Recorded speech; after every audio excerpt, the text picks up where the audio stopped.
Ular merupakan salah satu binatang yang persebarannya hampir ditemukan pada seluruh wilayah yang ada di bumi. Untuk spesies ular sendiri berjumlah sekitar 3.000 spesies, baik itu ular berbisa maupun tidak berbisa.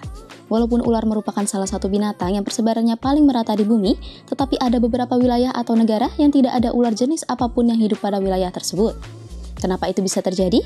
Mari simak penjelasan berikut ini. Jangan lupa untuk like, komen, dan subscribe channel ini agar tidak ketinggalan info menarik lainnya, serta share video ini pada orang-orang terdekat kalian.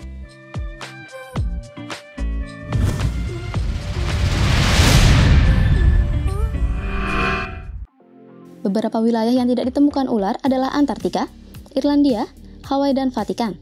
Secara teori, ular dapat tersebar di mana saja mulai dari dataran tinggi hingga wilayah perairan, dan ular sendiri sudah ada di bumi sekitar jutaan tahun yang lalu. Namun ada beberapa wilayah yang tidak ditemukan ular karena pengaruh suhu udara yang ada pada wilayah tersebut. Karena ular sendiri termasuk dalam golongan binatang berdarah dingin, sehingga akan sangat sensitif pada suhu udara di suatu wilayah. Suhu tubuh yang ada pada ular tidaklah tetap dan akan mengikuti suhu tubuh yang ada pada lingkungan sekitarnya, sehingga ular sendiri akan memilih berada pada wilayah-wilayah bersuhu hangat atau tidak terlalu dingin agar dapat menstabilkan suhu tubuhnya.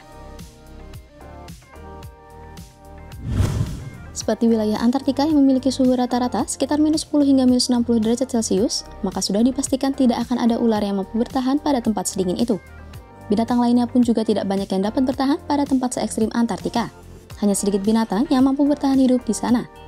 Selain Antartika, Irlandia dan Islandia pun juga memiliki suhu udara yang dingin juga, tetapi tidak sedingin yang ada di Antartika.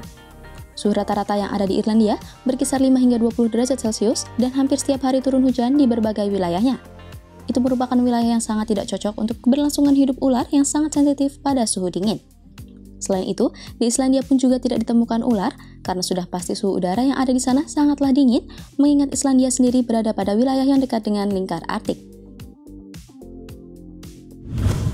Selain karena alasan suhu udara, tempat yang terisolasi secara geografis pun juga dapat menjadi alasan kenapa ular tidak ditemukan pada suatu wilayah. Sebuah pulau yang berukuran kecil, maka ekosistem yang ada di dalamnya pun terbatas, ditambah lagi jauh dengan pulau-pulau besar yang ekosistemnya lebih komplit, sehingga ular tidak dapat ditemukan pada wilayah yang terisolasi secara geografis. Namun itu hanya berlaku pada wilayah Hawaii saja. Tidak ada spesies ular endemik dari Hawaii, hingga ada aturan yang melarang membawa ular masuk ke dalam wilayah Hawaii, karena itu akan menimbulkan ancaman serius bagi ekosistem yang ada di sana, dan juga tidak adanya predator alami. Selain itu ada juga Vatikan yang tidak ditemukan ular pada wilayahnya, walaupun berada pada satu daratan dengan benua Eropa. Itu bisa terjadi karena Vatikan hanya memiliki luas sekitar 0,49 km persegi dan itu hanya diisi dengan perkotaan yang banyak bangunan, sehingga tidak ada area alam liar sama sekali yang itu merupakan habitat asli dari ular.